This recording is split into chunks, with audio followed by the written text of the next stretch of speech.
पाकिस्तान में real estate की industry को तबाह करने में किन फैक्टर्स का हाथ है और ये वापस रिवाइवल कब हो सकती है इस इंडस्ट्री का। तो ये वो चंद एक क्वेश्चंस हैं जो अक्सर डिस्कस किए जाते हैं, तो उसके हकाइक के ऊपर बात करना चाहेंगे कि पहली चीज तो देखें, पाकिस्तान की मार्केट में रियल एस्टेट 2000 से सन 2000 से एक ऐसी इंडस्ट्री बनी कि जिसमें जिस बंदे ने भी पैसा डाला वो अमीर हुआ। अमीर इन अ सेंस कि ना सिर्फ आपकी क्योंकि कमोडिटी है, आपके ना सिर्फ उसमें पैसे जो हैं वो आपकी वैल्यू उन्होंने नहीं खोई, बल्कि उसके साथ साथ वो एक क्योंकि कारोबार भी बन चुका था, तो इसलिए उसमें आपको प्रॉफिट्स भी जो हैं वो साथ साथ मिलते गए। मिनिमम मिनिमम 25% से 30% की जो आपकी ग्रोथ थी वो उसके ऊपर तो बात होती चली आई है, और ये 2020 तक ऐसा ही मामला था। और लेकिन उसके बाद अचानक इस इंडस्ट्री को लोग कहते हैं नजर लग गई, लेकिन नजर नहीं लग गई, इसमें लुटेरे आ गए। उसके ऊपर भी बात करेंगे, और वो लुटेरे कौन से हैं और वो कौन सी वजूहत है जो किसी भी इंडस्ट्री को, चलती हुई इंडस्ट्री को, एक स्टेबल इंडस्ट्री में जब वो चीज आती है तो वो किस तरह उसको तबाह करके उसमें से वो फायदा लेकर चले जाते हैं। तो मैं आपको बताता चलूं कि सबसे पहली चीज ये है कि फ्यूचर ट्रेडिंग। ये फ्यूचर ट्रेडिंग एक ऐसी चीज है, ये किसी भी इंडस्ट्री में आके ये उस इंडस्ट्री से चंद एक लोगों को फायदा देके उसके बाद बहुत ज्यादा बल्क वाले लोगों को नुकसान देकर उस इंडस्ट्री को तबाह करके 4-5 साल उस इंडस्ट्री का बेड़ा गर्क करके ये चले जाते हैं और फिर वापसी आके खुद फायदा लेते हैं। अब फ्यूचर ट्रेडिंग है क्या बेसिकली? तो फ्यूचर ट्रेडिंग बेसिकली ये है रियल स्टेट में, पहले जो रियल स्टेट में चीजें आपको अच्छे तरीके से प्रॉफिट जनरेट करके दे रही थी वो ऑन ग्राउंड चीजें थी, जिसको हम स्पॉट ट्रेडिंग या स्पॉट इन्वेस्टमेंट बोलते हैं। मतलब आपने घर लिया, प्लॉट लिया, अपार्टमेंट लिया, कोई भी चीज ली तो वो आपके पास मौजूद है, आपने पूरा पैसा दिया और उसके अंदर आपने वो चीज ले ली। अब क्योंकि डिमांड मार्केट में बढ़ती गई और सप्लाई नहीं थी, तो लोग उसके ऊपर डेफिनेटली अपनी मुंह मांगी कीमत मांगते थे और उसके ऊपर लोग भरते थे। उनको पता था ये चीजें आने वाले वक्त में उनके लिए फायदेमंद है, और इन्फ्लेशन उसके साथ साथ चल रही थी। अब उसके बाद क्या हुआ कि लोगों ने दिमाग इस्तेमाल किया। पाकिस्तान में वही लोग जो बाहर यूरोप में और अमेरिका का जिन्होंने रगड़ा निकाला वही यहाँ पे भी आ गए। उन्होंने वहां पे आइडिया लगाया, उन्होंने कहा जी आम बंदे को किस तरह डैमेज किया जाए।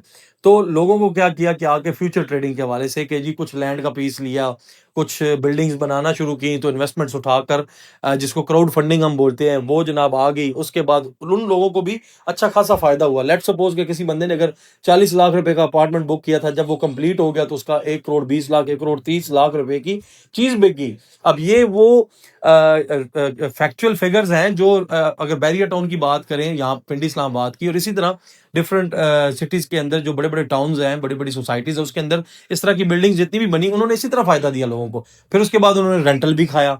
तो ये सारी चीजें आती। लेकिन उसके बाद क्या हुआ कि लोगों ने क्या करना शुरू कर दिया, इसी को मजीद फ्यूचर पे ले गए कि एक चीज अभी बनी नहीं है, उधर से इन्वेस्टमेंट लेकर उसको बनाना शुरू कर दिया।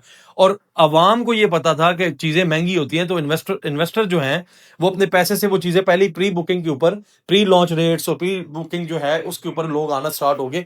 जब एक हजूम इस तरफ मुतवज्जो हुआ और लोगों ने इस स्पीड में आए, तो उसमें हुआ ये कि अब खरीदार ज्यादा हो गए, और क्योंकि डिमांड को इन्होंने बढ़ाया लेकिन सप्लाई कम से कम रखी, और फिर रेंटल वाला एग्रीमेंट होना शुरू हो गया कि चीज भी आपने ओन नहीं की और आपको पर मंथ पहले दिन ही करोड़ रुपए दें, आपको 1,80,000 रुपया महीना आपको मिलेगा। तो ये वो पॉन्जी स्कीम्स टाइप एक इन्वेस्टमेंट का प्लान और फ्यूचर ट्रेडिंग के अंदर लोगों ने आके लोगों को तबाह किया। और अब आप देख सकते हैं वो रेंटल वालों की ना शॉप उनके पास है, एक स्टाम्प पेपर उनके पास मौजूद है जिसकी कोई वैल्यू नहीं है, और उसके ऊपर उन्होंने कुछ रेंट भी खाया हुआ है। और ये भी इस बात का सबूत है कि उन्होंने इन्वेस्टमेंट की थी, तो लिहाजा लीगल भी मैटर्स नहीं हो सकते उनके साथ।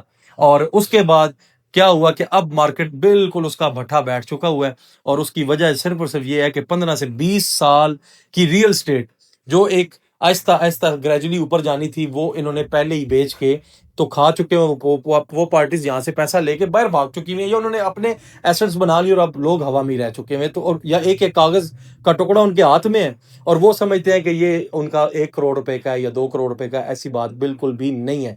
तो बहरहाल ये वो चीजें थी। रेंटल वाले वालों ने आके एंड पे आके जो सबसे बड़ी तबाही लगाई, और कुछ स्कैंडल्स ऐसे हैं जो पाकिस्तान की रियल एस्टेट इंडस्ट्री में वेरी सून डिस्क्लोज होने वाले हैं, एक्सपोज होने वाले हैं, और उसके बाद एकदम झटका लगेगा रियल स्टेट का। जो थोड़ा बहुत हल्का फुल्का सारा वो भी शायद कोलैप्स कर जाए, लेकिन उसके बाद फिर जीरो से मार्केट दोबारा से करेक्शन लेकर दोबारा उठेगी।